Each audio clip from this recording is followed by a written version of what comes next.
Alrighty, folks, good news. Good news. A affidavit has been filed in Virginia in the Circuit Court of Stafford County. Stafford County against the Board of Supervisors, Buc-ee's, Rocky Ridge LLC, and NSA East LLC. This is an injunction filed in the Court of Virginia recently to stop Buc-ee's, the Board of Supervisors, from going forward with their project. Right here, exit 140 at I-95, just west of 95. The case number is there, CL262502. Very important injunction to stop this. Of course, it takes a lot of money, a lot of legal fees. Here we have a law firm involved. Pricey, costly. We've been contributing, help the plaintiffs here. Go to the GoFundMe page. We've had this now for, I think about a couple months now. GoFundMe. Let's try to get as much as we can. Our target is way over $60,000, close to $100,000 for legal costs. It takes a lot of money to stop Buc-ee's from coming here, and a lot of issues were found here. A lot of issues. I'm going to go through some of them, but that's why I'm going to have it here. I suggest everybody take a look at it. Record this here so we can see here. But the most important thing is to go to the GoFundMe page. Buck off Buc-ee's. Stop Buc-ee's from coming to Stafford. I'm going to have the link listed, and you can see here for yourself. Amendment complaint for declaratory judgment and injunctive relief. An injunction to stop the rezoning and conditional use permit that happened on May 19th of this year. Board of Supervisors, we were all there. We spoke. It was like 4 or 5 to 1 against Buc-ee's. Our representative was there, Dr. Young. She spoke very eloquently against it. Same with another representative, 5 to 2. And yet they didn't listen. They didn't care. And there's issues. And there's issues here. Even the county staff, Mr. Zuroff, county employee, Mr. Zuroff, who we pay for our tax dollars, said during the Planning Commission a month earlier, deny the conditional use and deny for all the reason we had here, the rezoning. You don't put this on top of residential communities here in Austin Ridge, Embry Mill. It impacts the entire area here. Issues, a lot of issues here. And that's all notified here. Nature of action. I'm not going to go through line by line. It's extensive, 35 pages. I just everybody reads it. I'm going to highlight a few things, but the main point here is it has been filed. The injunction has been filed. So folks, go to GoFundMe page, get this going, buck off Buc-ee's, stop Buc-ee's from coming here to Stafford, Virginia, and helping the cause. A lot of us have been chipping in, but we need more. We need everybody. It's not fair for a handful of us to do it, while this benefits the entire community who doesn't want this nightmare that we've spoken for 2.5 years. Go to the GoFundMe. I'll put the link on this video below. Please go ahead. Take a look at it. I'm going to go through some of this stuff here. But the most important thing is you have the parties, you have the plaintiffs. They decided to only go for only certain people who live close enough. But I think many of us will be impacted enormously. A mile, 2 miles away. Austin Ridge, everybody in the area is going to be impacted with the amount of traffic that'll be here. Environmental, lighting issues, crime. We've talked about this for over 2.5 years. We let our representatives know. They didn't care. They didn't care. They didn't care that the county employee, Mr. Zuroff, that we pay taxes, that's supposed to do the right thing for us, concerned about lighting, concerned about traffic. VDOT had 86 questions, concerns. We still got the OSAR pending also on top of this. So we have the injunction that says no. OSAR, so it takes a while. Occupational Safety Analysis Report, which is with the federal and state, the Federal Highway Administration, with VDOT. They're going to have a lot of problems with this because there's no way the interchange we have here can handle this level. This is a circus, a theme park of gas stations, and no one wants this circus in their backyard. No one wants this. So there's a lot through here to go through. Like I said, lots of here. The hearings, like I said, the big issue, staff recommendation, we talked about, I've done videos before when it happened, before we had the May 19th hearing. Denied. No longer denied on both the rezoning and conditional use permit. But for some reason, they passed it 4 to 3 in the Planning Commission, where it should have, if nothing else, been deferred again like it was the first time in October. We've all spoken at these hearings. It's sickening, disgusting. You need to listen to those who pay taxes. If revenue is an issue, then it's time to start cutting back on excessive spending. You have a $1 billion budget, you have to make cuts. You have to make cuts because endless tax increases, bringing bad businesses is not the solution here. That is a loser. It's a loser for us. We pay a lot in taxes. I pay a lot in taxes between real estate, property taxes, sales taxes, gas taxes. The list goes on and on. State taxes. It just never ends. Never-ending tax increases is a form of tyranny, and you have to keep what we need and what's okay. It'll be nice to have that, but guess what? We don't need it right now. Just necessities, just basic necessities. The rest, people can pay their own pockets what they want, not force other people to justify other social programs. So that's the issue I think this county has, that it needs to start making massive cuts and not continue to raise taxes like they've been doing with the real estate, continues to go up. It should be also topped at. It's unfair to also buy properties and then always pay taxes on them. You should not be paying taxes on your homestead, maybe on rentals, but not homestead. There should be no taxes on homestead. That's unfair. A vehicle tax is ridiculous. Most places don't have vehicle taxes. That is absurd. It's your car, your vehicle. If tax is an issue, then it's time to start rethinking the strategy for the county. Because this kind of nonsense, people are not going to put up with it. They're going to keep on saying enough is enough. We want people who are going to start cutting back, and we don't need this. And then you bring in a goofy outfit like this in our backyard, which no one wants. It has to cater to the community, not, as they say, to travelers. Okay, well, that's great, but no. First, the community that pays the taxes here, you cater to. You bring the business that helps the communities and not those off I-95. They can continue past exit 140. We don't need the headaches here. We need stuff that we like, we need, we want, we pay. It's common sense. You don't take that in consideration, it's time to start electing new people to those positions. Every one of them who voted for this needs to go. They all need to go, and they have no future in politics. That's for sure, because they don't listen. The first rule in politics, you listen to the constituents, you listen to the needs of people, you do no harm. You do no harm. They did a lot of harm with this. We get involved. Most of us are professionals, intelligent, prepared to act, prepared to move. So it is very long. I'm just going through it here so you can have it. You can read it in case you don't want to go to Stafford County and look it up. It's an injunction. So it is a double whammy. So then Applin III, of course, he makes this in the same time period. So this could have been part of it. He's tired of blue areas, blue states. He just wants to go all red, wants to accept them. But he knows people won't put up with this nonsense. Other places they may put up with it, not here, not here. I think this could be another Clarksville, Tennessee, where the community stood up. All-Star had issues there. They also had issues with Tennessee Travel Authority there. And all of a sudden, they said, you know what, the mitigation is too much. They went to Kentucky. They said, you know what, we can't deal with it. I think the same thing's happening here, and he sees it. He sees the pushback all over. It's not about blue. It's about it doesn't make sense a monster travel center in a congested community. Makes no sense. Texas, a lot of areas, Midwest, in the West, fine. They need those. But in I-95, the corridor that we have here is packed and crowded all the time. It's one of the most busiest in the country. That would just make this into an absolute nightmare. The Iron Highway, Iron Pipeline, that's what this is. It will be an absolute nightmare for those who live here. So, you see, of course, we talked about statistics and traffic. I'm letting you guys read it also. But there were a lot of issues about public hearing, notifications, stuff like that, that wasn't done right. That wasn't done right. And I was reading through it here. Lighting is a big problem. It is a big, big problem here. Mr. Zuroff also had concerns. He flagged that as a big concern. Uncertain how light levels due to the overall intensity may impact surrounding existing and planned residential uses, and observed the field canopy lighting is typically brighter than regular parking lot lighting, and that these larger than normal canopies may create greater impacts.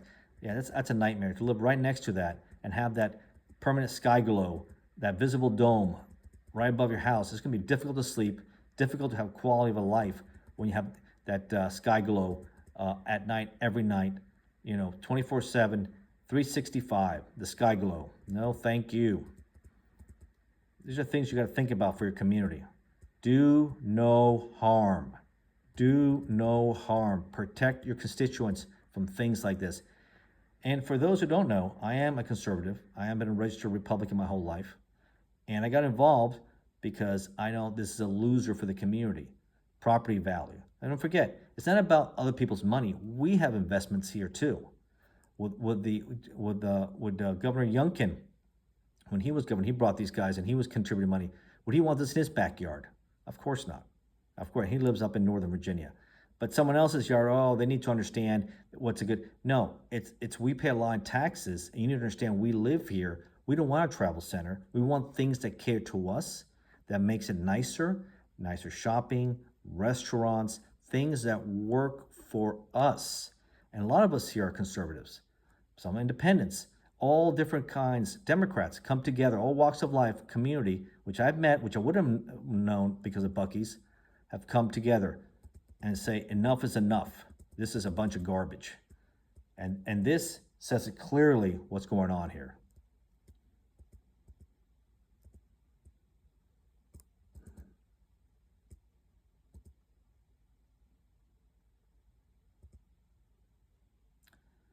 Here's the first count. Why this injunction, this needs to be voided and stopped. May 19th approvals, because the required proposal plans, ordinance amendments were not available for public examination as of the first day of publication of the notice in violation of the code. And it explains in detail what happened there. So right there, approvals are voided because the required proposal plans were not available for public examination on the first day of publication. Interesting. That's just why you need to get attorneys. In this country, when you're fighting corporations like this, when the little guy, community comes together, you need attorneys, you need investigators, you need to look into it because things are not always done the right way. Read the injunction, read this amendment. Amazing.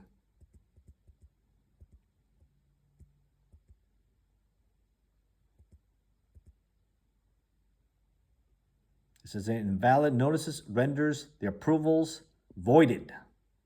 It's in Italian there, but voided. Count 2. The approved proffers violate Stafford County zoning ordinance, rendering the approvals voided.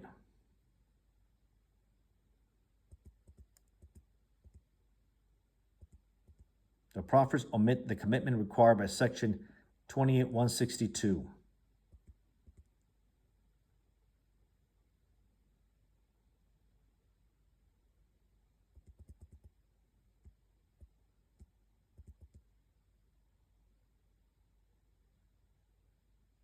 The authorized lighting violates section 2887. Nobody wants that dome lighting. Canopy lighting, no thank you. The board bypassed the section adjacent owner notice. Count 3. The conditional use permit is void because the board did not make the findings required by the zone here.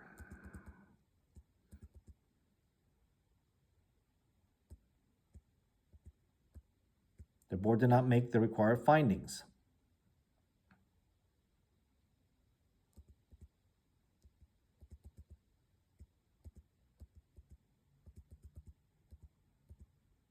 The board's conclusion that it met the mandatory standards is unsupported. Count 4.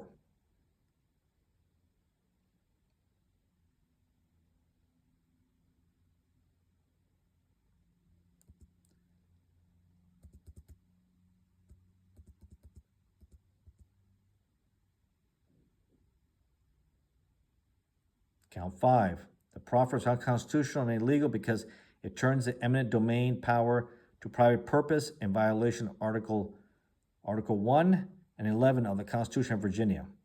And there's Virginia code there. The Constitution statutory limits of eminent domain.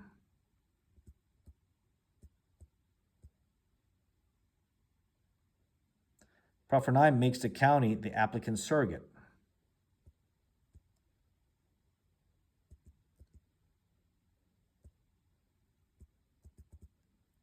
Count 6. The board's approvals are arbitrary and capricious and abuse of discretion and are not fairly debatable.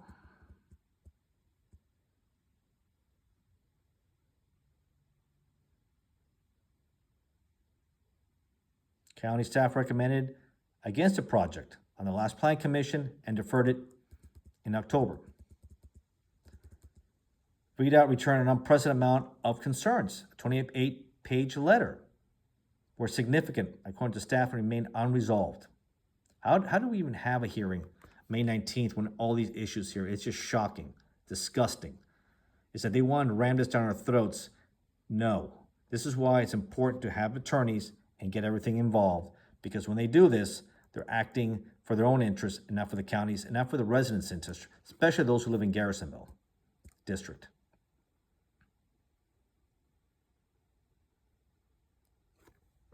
The traffic analysis rested on 2026 data for a project that would not be complete until 2029 and did not account for the continuing build-out of Embry Mill or the market at Austin Ridge.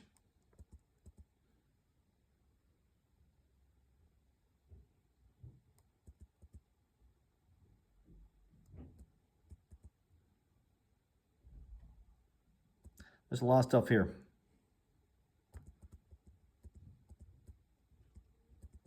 Then there's prayer for relief.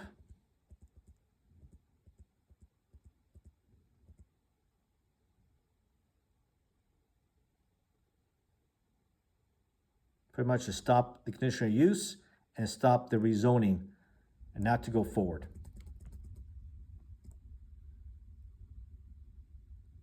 Award plaintiffs their costs and actions, grant plaintiffs such as further relief, and the county may deem just and proper.